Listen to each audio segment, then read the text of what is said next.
It's a hard day's late night with Ira. Every night it's feeling alright. It's a hard day's late night with Ira. Why not come over tonight? We talk about everything under the moon. Your favorite cartoon or song you love. You never really know just how it might go. Why don't we get things started? It's a hard day's late night with Ira. It's a hard day's late night with Ira. It's a hard day's late night with Ira. A hard day's late night with Ira. This week's episode of A Hard Day's Late Night with Ira brought to you by Acme Exterminators. You've got a pest, now try the best. Acme Exterminators. Let's get to the show, shall we? Come on.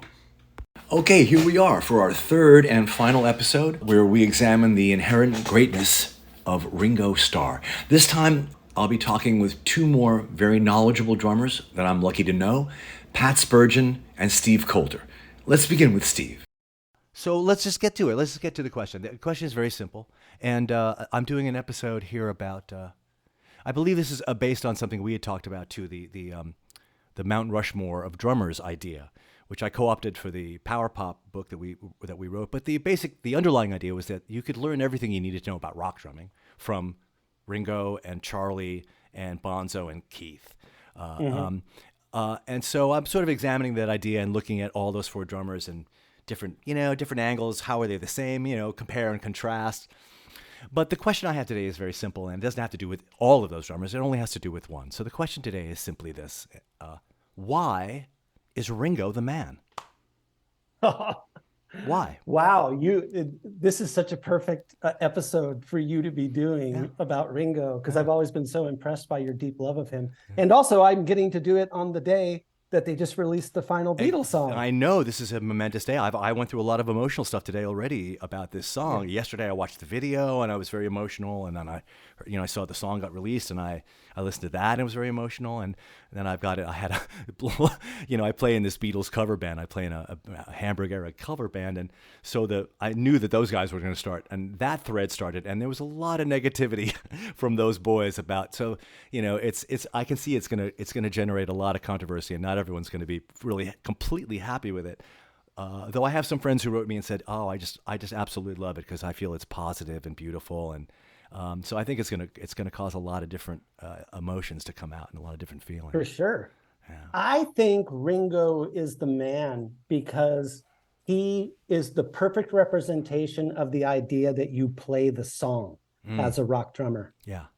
He provides an incredibly steady and snappy backbeat, right. Fanning those hi-hats, what gives his style, which is a lot of times just four on the floor, gives it a lot of flair and swing. But he doesn't seem particularly interested in being obstructive like some drummers can be, finding their moments to sneak in that fill that puts the spotlight on them. Right. He's always seeming, in my ears, to play in service of the songs and the songwriters, and seems very tuned in to the idea that he is one part of a greater whole. Right. And I think that comes throughout their catalog. Even when he's doing stuff like those falling down the stairs drum rolls that he's so famous for, it fits so perfectly into what the rest of the band is doing, that you can miss it the first 15 times you hear a song. And then you go, wait a second, what is he exactly doing back there? Right. And then you kind of can't believe how cool it is what he's doing. It's understated, but somehow played in a way that only Ringo Starr could ever play. As much as people have tried to replicate his style, I've never heard anybody play exactly like Ringo. Right. So I had a conversation earlier with Mike Edison, who wrote this book about Charlie Watts, Sympathy for the Drummer. And of course he feels... Great book. Fantastic book. And he's a very fun, he's a lovely guy, very funny. And of course he feels the same way. We talked a lot about Charlie, undoubtedly, and he has that same way. You can sort of try to imitate Charlie's style, but there's something that he does, it's not just the pulling off the hi-hat on the snare drum beat. There's something else that's intrinsically them. People play the way they are. Ringo plays the way he is. the simplicity. I've spoke about, again, the Tao of Ringo. It's not about your virtuosic nature. It's about your musical nature. Like, you hear the space that you have, and you feel that in the best way possible. You know, and he was like a minimalist, you know, and I definitely drew, you know, I have those conversations like, you know, who's your favorite drummer? And I say Ringo, and the people want to argue with me. You know, Yes. That's happened to me. I'm sure it's happened to you. Maybe it happens to everyone who's a Ringo defender on some level. Like, wow, how can what? He can hardly play. I'm like, no, you're not. You're listening to the wrong stuff. What I love about Ringo is, yes, very innovative. The thing that really confuses me, I don't know why he's not doing it, but you know, the Beatles, as far as I can tell, invented the drum loop. On Tomorrow Never Knows, we all know that there's these famous loops of, you know, sound effects and backwards stuff and sped up laughing and whatever. And those are well documented. But what they don't seem to ever document, and they just released that set like 2 years ago, the Revolver reissue. What they don't mention is that the track itself is 2 bars, or maybe 4 bars of boom, sack, gon, get up, boom, sack, gon, get up. The whole song is Paul playing C, and Ringo playing that beat, 1, 2, 3, 4. It's two bars. It's a 2-bar loop that continues throughout the entire song, but they never talk about that. That is never ever mentioned. I had an argument with a friend of mine years ago. He said, "Well, that's a loop." And I said, "No, it's not. It's just them playing, like it's them laying in, playing super straight." And I said, "Wait a minute. You know, he doesn't play a fill. McCartney doesn't do anything. I mean, absolutely nothing for 3.5 minutes." I'm like, "Wait a minute." And I sent the track off to Chris, producer, engineer, Chris, not Chris Walla. Oh, I'll think of his name. Oh, I can't believe I'm drawing a blank on his name. He's produced Dylan records. He's a fantastic producer. He did a Non-Surf record. And I sent it to Chris Shaw, please, excuse me. So I sent it to Chris Shaw, and I said, "Chris, can you tell me if this is like, what, is this him playing, or is it a loop? What is it?" And he put it up in Pro Tools, and he goes, "There's just no way a human could play something this perfect for 3.5 minutes. It is absolutely a 2-bar loop." You can see it there laid out when you see it as a track.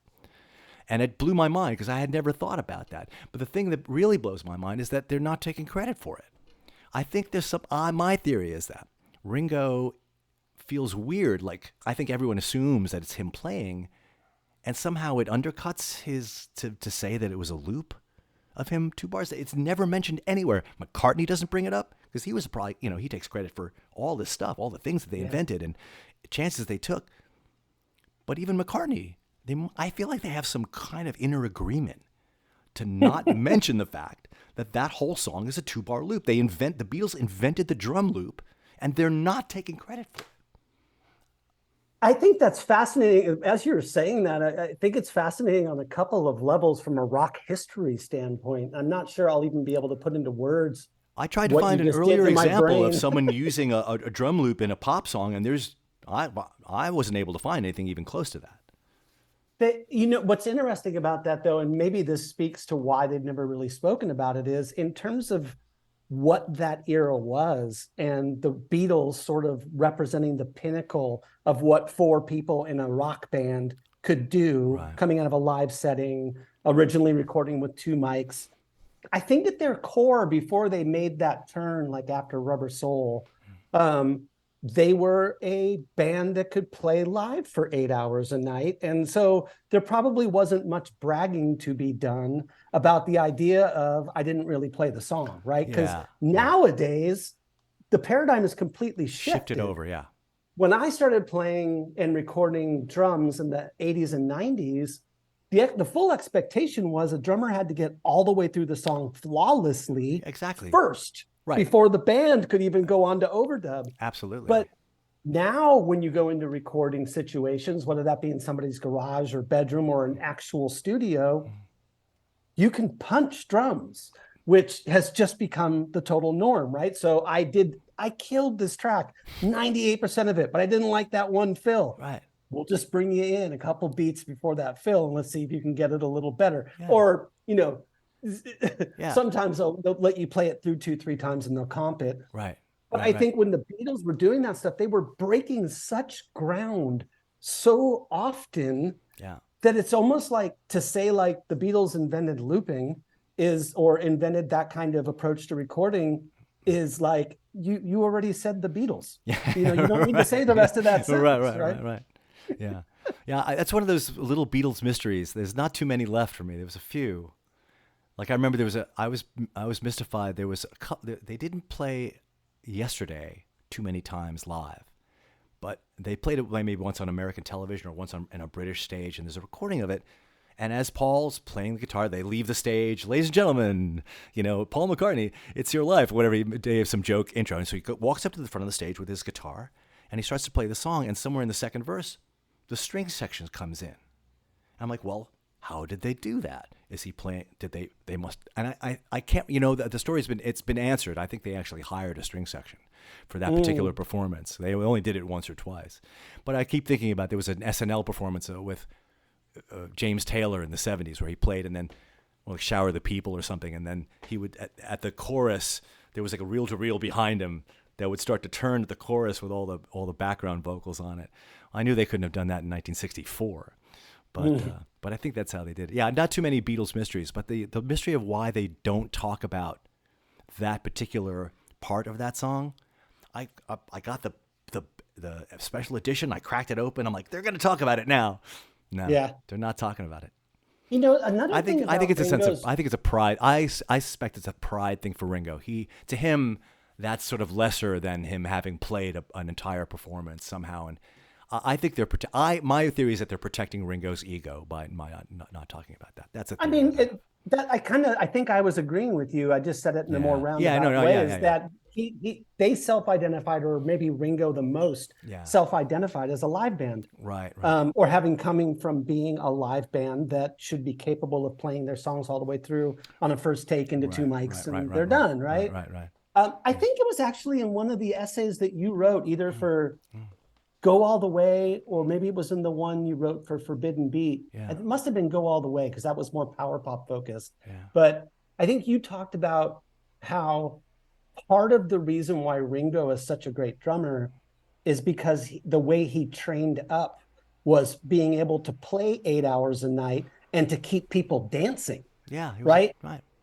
So that adds an element to his drumming that is pretty fascinating and really foundational to why he is such a great drummer and why there is so much great feel and swing in his playing, is because he's playing to human beings and trying to get a reaction out of human beings, whether he's doing that in the room or via recorded media.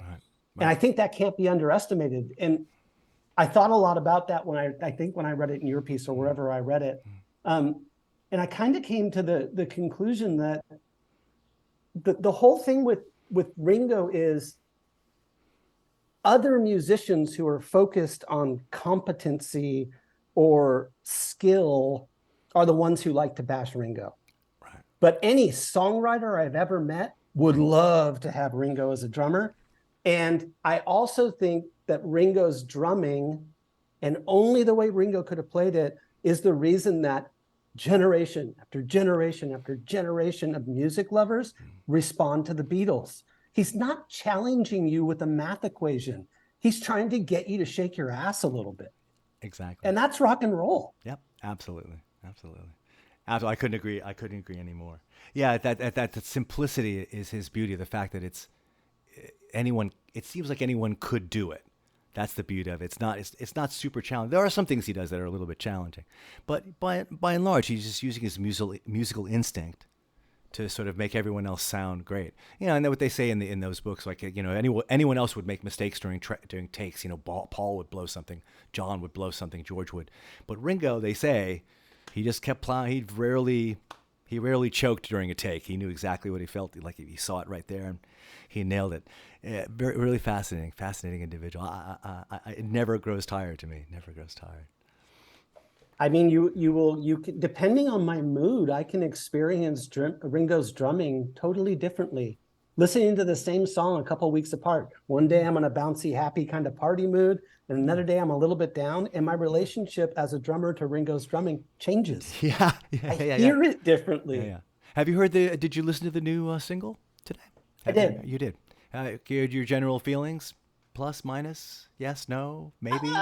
I was a little neutral on it. I mean, talk about a band that set expectations Yeah, really, oh, really, really sure, high. sure. So I almost feel like I gotta wait a couple weeks and like listen to it once the fanfares died down. Yeah, Because it almost felt more like a gift to the fans. yeah, So I'm not sure I've been able to experience it as music yet. It was yeah, just like, oh my God, there's a new Beatles song. yeah, Like yeah, I haven't yeah. had the chance to actually like spend a little time with it. Yeah, yeah. I'm the same way. I was very emotional about the idea of the final Beatles song. That in and of itself gives it a sort of an emotional gravitas that's hard to really deny.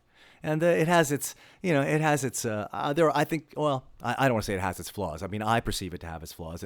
Yeah, I've had this running discussion again between friends, like, the production and Giles, yes, Giles, no. And why did McCartney do this? And why didn't they do that? And and you could break it down to just it being a marketing tool to sell this huge. Well, did I buy the 6 album set? Yes, of course I bought the 6 LP Red and Blue compilations, a compilation that I never liked in the first place, and now I have 5 versions of them. I have the original American ones from '73. There's a different British one from '73 because it's got different songs and different mixes on it. I got the 1978 Red and Blue vinyl versions. They came out in '78 in Red and Blue vinyl. That's 3. Then there was the remix version, like 2014. That's 4. And this one's the 5th. I mean, I didn't want that record at all. And now I've got 5 of them. But You're diehard, friend. no, You are I only all really in. I only collect one thing, and that's the thing I collect, and this is it. So I feel like, is this the end of my collecting Beatles records? Perhaps this is like I can close the door on this thing now. It's very weird. I'm very emotional about this idea because that's the one thing I collect is Beatles records. I feel like you are never gonna be want for more Beatles, Beatles releases. material, yeah. They're gonna repackage it I don't every know. which way to I Sunday. don't And know. I think they've run out of stuff to do. There's nothing left for them to release. They've released everything over and over. Like they said they were not going to do the earlier records because all that stuff has been released, all the, B-side, alternate takes and so forth. So I don't think they've got anything left that they can sort of like, hey, here's some extra stuff you've never heard. Like everything's now on the table. yeah, but that I don't think that precludes remixes or Well, there's versions or new technologies may certainly bring new remixes down the line. I wonder with that, yeah, they're going to have some they'll take this AI technology one level farther and be able to separate and la la la. I mean, I think that's a pretty amazing. That AI part of it is really pretty astonishing that they were able to separate out John's voice from the guitar, from the television, and the background noise and so forth. Because his voice, to me, that is the greatest thing about the song. Is just the sound of Lennon's voice is a thing of great beauty. You could never have enough of it. I love it. I got to agree with you. That is certainly the thing that the first few listens I attached myself to very much. And then it's like it makes you think about all the would have beens and could have beens and should have beens awful, yeah. that go along with that. Like how many more songs are we missing because he was snuffed out so young? Yeah. Well, anyway, so well, there you go. I mean, that was my question to you. And have we covered it? Have you anything else you want to say about? I mean, we've covered Ringo. That was my only question to you. Ringo rules. That was it. Ringo rules. That's it. That's all there needs to be said. Well, and like I said, I was thinking about this earlier. I was discussing this with my friend Dan, who's helping me put these together, producing it for me. It's like, yeah, maybe we could, this could be fodder for that. I could get a bunch of people to talk about Ringo. Today I'm asking. Well, I spoke earlier with Mike Edison, who wrote that book, and I'm talking later with Pat Spurgeon, who played with Rogue Wave, and now is with. He's been out with. What's that band from? The Dandy War. He's been out with the Dandy Warhols recently. I'm talking to my friend John Perrin tomorrow morning, who's the drummer in NRBQ. And I'm getting my friend Eric Fidel, who's the drummer in the Fab Four. He's an actual Ringo drummer. Oh, wow. And the last guy I'm trying to get is my friend Mike Musburger, who works for Ringo. He's in Ringo's crew. He's a fantastic drummer himself, but he's out on the road with Ringo. I think he does like the teleprompters for Ringo. Oh my gosh. Yeah. It's an interesting story. He invited me. They played just north of here last year. I went up, and my second Ringo All-Star show, another review for later time. But yeah, it was nice to meet him. But he's got they're old men. He goes, yeah, they have senior moments. They don't remember where they are. They don't remember what they have to introduce between song A and song B.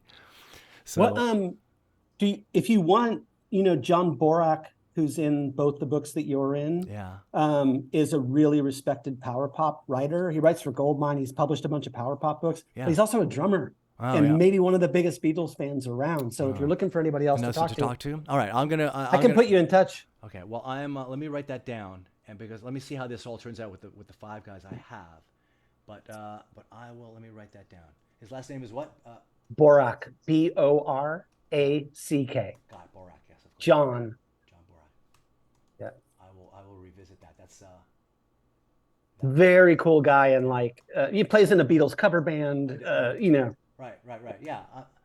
Eventually, I have a feeling. This might be an ongoing, like, basic question for everybody I meet, drummer or not. And I'm literally looking forward to actually meeting someone who's like, well, Ringo's not really that great. I mean, he sucks. That's really ultimately what I want. I want someone to tell me that Ringo sucks and tell me why he sucks and who's better. That's the guy I'm looking to meet. You'll get there, I think. Yeah. You can. All this talk about how great Ringo is will bait certain kinds of drummers into wanting to be on your podcast. I'm sure. I was thinking. Did I do enough of a? Did I give you enough? No, I think that's all I need. You said we need to. I don't need to go on and on about it. I mean, I think you said no. I don't need I didn't need an hour of stuff because my original idea for this podcast when I first started thinking about it some years ago was to do sort of a Stephen Colbert kind of Beatle hater character, and I was going to be the guy like, oh, you like the Beatles? Are you kidding me? They're awful. I think I was going to call it the He-Man Beatle Haters Club, because I thought that would be something that, like, what?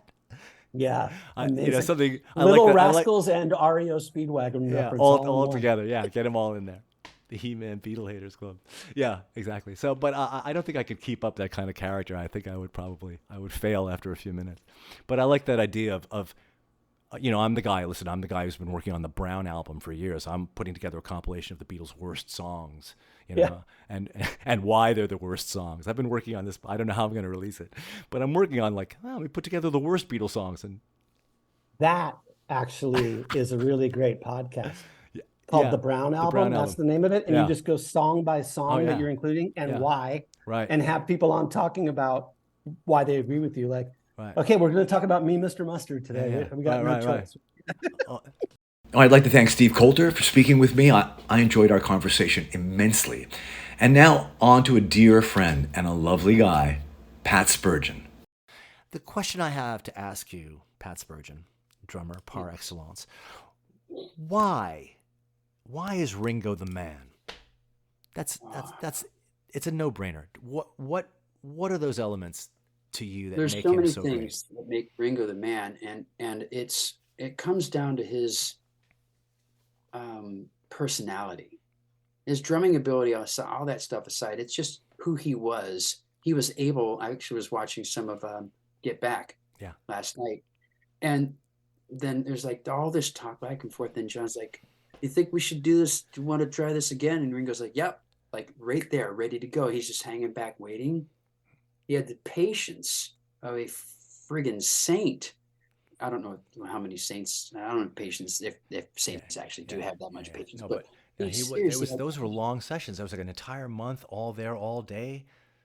It's funny you asked that because I was thinking about him because of that. It's like, yes, he's an extraordinary drummer in that he was a left-handed drummer playing right-handed, but he did his left-handed fill. He lead with his left hand, which made him completely unique. Yeah. Sometimes sound like he's like not good, or I don't know. I don't think I ever subscribed to that one, but yeah, there probably was a time. But anyway, his patience and his person, like I feel like if you made Ringo angry, you better call it off because this is not going to work. Right. He just had that. He was the right attitude and the right person on top of all of his drumming ability, but that made him the guy because no one else would have sat there. Keith Moon wouldn't have sat there. No. None of those greats would have sat there while they were doing take 43. Whatever. Yeah. The dynamic between those guys was very, very particular. I'm always fascinated by this idea that Ringo was like the close of a circle, in that you had a hierarchy in the band that existed before he joined. It was clearly John was the number one character, and Paul came in and he was a nice nice creative foil for John, but still he was 2 years younger, and that made him subordinate. And then he brought in, or a year younger, maybe 2 years younger. And then he brought in George, who was a year younger, 3 years between him and George. So he was subordinate to Paul and to John. They both wrote. John, he didn't write, but it was George who brought in Ringo, who was older than John. And they all had to respect Ringo because he already had a name. Like, he was already well known for being in the Hurricanes. And so he was like the Billy Preston. exactly. So when he came in, they all had to, even John, I'm sure that he must have gotten some heat in the first year of being in the Beatles. I'm sure they must have everyone he must have taken some like needling, I guess. But he had also that resilient Liverpool sense of humor. Like, he had a great, that's what John always said. Ringo didn't go to school, but Ringo was not stupid. Like, Ringo was a really smart guy. And even John was impressed. Like, he had gone to school and sort of, but he didn't have he didn't have half the education that the other guys had. He just didn't do well in school. And still he was incredibly resourceful and intelligent. And that comes through in Ringo's isms, his things like Hard Day's Night, or, Yeah. things like that. And he'll say, there was a thing in that little making of that song. Yeah, where he says something sideways. He has a sideways way of saying another things. year of work. There is something like that. He just has this way of like cutting through all the lofty ideas and just laying down this, like, here's what they're really saying, or this is the idea, like Hard Day's Night. Wow, that, like, no one could, no poet. Yeah, I know. He has a really wonderful. He does. Yeah, I try to, sometimes if I find a good Ringo interview, his quote or something, I scan it for those kind of weird expressions where he has a very particular way of expressing. His way of using language is really sort of comic in a way, but he wields it in a really wonderful expression. Well, the English seem to be better at using wordplay and flipping words and things around. It's more natural. The Americans were kind of boring where language is concerned, but they're super experimental with, like, flipping things sideways and using this. And and again, that's why his personality matched up so well with the other three. And it is totally personality. Drummers, like all musicians and any artist who wields an instrument, a pan, a whatever, a drumstick, a guitar pick, it's an extension of you, the instrument that you play, the painting you make, the dance you dance, right? It's just like it's something that's in you, and you're getting it out through that conduit, whether it's the drumsticks or the whatever it is, and it's an expression of you and everything that you hold dear, every aesthetic that you have, and all the records you ever listen to. You funnel it out quietly through what you do. And what you're saying right there is bringing up an idea. Like, the drums are such a strange instrument in that guitar is set up exactly. Guitar, 6 strings, the frets, boom, everything is like that. Drums, you make your own. It's like it's a DIY instrument. You make it whatever you want. How many times has someone played your kit and then you went and sat down and you're like, I need to possibly, how could they Because possibly play it like this? Because it's an extension of your body, and it only works perfectly when it is set up microscopically the way you need it, and tuned and all that stuff. It is, the drum kit is truly an extension of the drummer. Yeah. Oh, in a really remarkable way. I mean, you can put out guitar pedals and so forth, and that's all. Yes. That's all great. But the sort of build it yourself quality of the make your own adventure quality of a drum set. Well, let's put it down to, like, it's an acoustic instrument. It truly is acoustic. Absolutely. Put a guitar player on an acoustic guitar with no pedals. Yeah. Sure, they've got a different way of gripping and bending notes and different way of attacking. There's definitely a style. Yeah. But, like, the guitar is still set up for you. Yeah. Here it is. Yeah. You can't change much. So. I was reading something recently. I'm going to misquote it, but the idea was, like, they were talking about, maybe it was that book I read. There was a book called, I think it was called Kick It, which was a really wonderfully, it was like a college student had done a thesis, and the whole book it wasn't very long. It was a couple, 200, 150, 200 pages. And it was through the story of the drum set, the modern drum set from the sort of early Rube Goldberg, the invention of, marching bands, like how were drums used in music. And, in the in the 1800s, suddenly like marching band music was very popular, and part of the reason it was popular because it had drums in it. The only drums music was in orchestral music, and it wasn't really taken. It wasn't drum set, and so marching music was very popular. And then if someone wanted to play by themselves, if they just wanted to play at the end of the 19th century, beginning of the 20th century, there was new dance music, and people started to go to dance halls, and it was like foxtrot. And for a drummer to play that, you would put a snare drum like on an angle on a chair. I'd sit on a chair. I put the chair next to me with the snare drum at an angle, 45-degree angle, and I'll hit the microphone, and I put the bass drum next to me, and I would go back and forth with a stick between the two of them, boom, bop, boom, bop. Now is it. And then somewhere along the line, someone had to make up these Rube Goldberg inventions for a bass drum pedal. Once the bass drum pedal was invented, we were off to the races, and that was about 1909. I think William F. Ludwig patented the first commercial bass drum pedal. He invented it around 1901, and then he started selling it around 1909. And then the drum set like took off, so it tells this whole story of not merely about the history of the drum set, but the attitude toward drummers, the attitude that drummers had. One of the greatest jobs for drummers at that time was if you went to see a movie. They were all silent, and so of course you had a piano player. But if you had a really nice movie theater, you had a piano player and a drummer who could do sound effects. And so the drummer and they were very flashy. They learned to spin their sticks. Drummers became like a big show, and a big part of the show because drummers realized because they were free to move their hands around and they could really put on quite a performance. So drummers immediately became known as these flashy, over-the-top guys. But also they immediately also started to get the same reputation they have now as being somehow where they're like cavemen or they're wild men. The sort of the paradigmatic drummer who he must be an idiot because he plays the drums. Like Karen Carpenter running around just beating on stuff. Yeah, I love that video. But running around. But these sort of these underlying ideas that drummers like they're like the animal paradigm, sort of crazy, out of control, or somehow mentally not all there. I picked up at Goodwill recently this that's like the big coffee table book of the jazz. What was it, Ken Burns series? But there's a book. And one of the early photos, it just shows all the instrumentalists, and the drummer there's like a bass drum and a snare, and like in the picture, the drummer's like it's just like it's a drawing, but it's like totally like just hovering above the drums and just hitting them really hard. Right.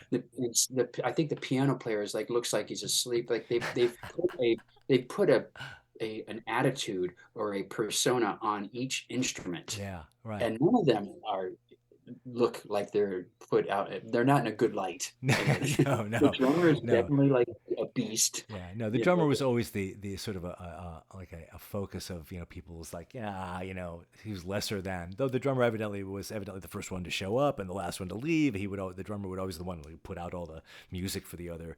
It's a really fascinating tale about just the history of drumming, and it's sort of in a sociological, cultural kind of way. An examination. That. It's called you Kick need to It. send that to me. I'm going to send you. I'll send you the title. It's one of my favorite books of that year. I'm going to send you. I'll send you a link to the book. Please do, because I don't have a pencil. Okay. Kick It. It's called. And the reason I said that was because there was something about. I don't know. I so drum set. How the drum set was put together. It was a boom chip, boom chip, boom chip.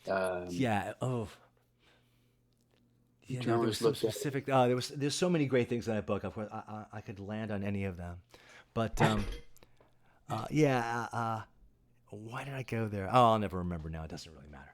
But okay, but let's have we strayed off course? Okay, have we covered this Ringo thing? Have we gotten everything we need to say about Ringo? I mean, I don't need to. I don't want to. You don't have to talk any more about Ringo if you don't want to. But I could talk forever, but I would probably just go around just saying I love his drumming, I love this, that, and the other. Okay, like, I don't want to over. Ringo is a well-worn topic, but I think everyone has a little something about him that really they're drawn to. Whether it's his innate musicality or whatever it is. Like there's something about him that the drummers, and maybe that I've only asked a couple of guys this question so far, like what makes Ringo the man. I fully suspect somewhere along the line someone's going to go, well, he fucking sucks. Like someone might go, someone might not agree with me, and I'm happy to have that conversation too, should it happen. because they But have to explain themselves why they're yeah, wrong. no, I'm sure And have you ever had one of those Ringo conversations where you had to defend him? Has that I happened to have you? had that, but not only that, I just recently had to defend Joy Division. Oh, I really? was at this Halloween party, and this guy's like, "Do you have any new order?" Because I was like kind of pseudo DJing. I was making playlists. It's like, "Yeah, Yeah. I've got some, but I got some Joy Division coming up." He's like, "You know what? I don't like Joy Division. I just never Mhm. got that. I know that Yeah. this just goes against the grain, but this, that, and the other." And I was just like, after listening to him for a while, I was like, "You're wrong, though." Yeah. No, I didn't. In my No, head, I'm yeah. thinking, but I said, "You know what? That's Yeah. just like I don't have that opinion. Yeah. I don't have that Yeah. Yeah. opinion that you Right. have, Right. and I'm glad to hear yours. And it's interesting to hear Yeah. because I obviously don't know many people who don't agree with Yeah. my that, but whatever. Yeah. Well, Anyway, Joy um, Division are, I'll understand. Like Joy Division are a difficult thing to understand. I mean, they're pretty dark, and so I can see how some people would be like put off and Ian by Curtis the. doesn't have the soothing voice. He's not like Yeah, he's not Tom they're Jones. they're not an obvious band to like. They're sort of they're more of an acquired taste band, and you have to have pretty good taste in music, I think, to start with I to dig a band like that. I'm watching this thing. It's not really, but it's a minute 30, and I wanted to say something about Ringo. Oh, please. He was called Ringo. He gave himself a name. Like he didn't go, "I'm Richard Starkey." He was like Ringo. He's somewhere in his professional life, he decided to give himself a stage name. Yeah. But that goes back to what you're saying about drummers. They're so flashy, and they were part of the show. Like he gave himself a stage name. Right. Isn't that Interesting. fantastic? I'm sure that that's all written about, but it's just Yeah. dawned No, on me it's like, it's one of those interesting little things because the Beatles were in essence like an anti-showbiz act. They yeah. all the typical showbiz conventions they completely avoided at every turn.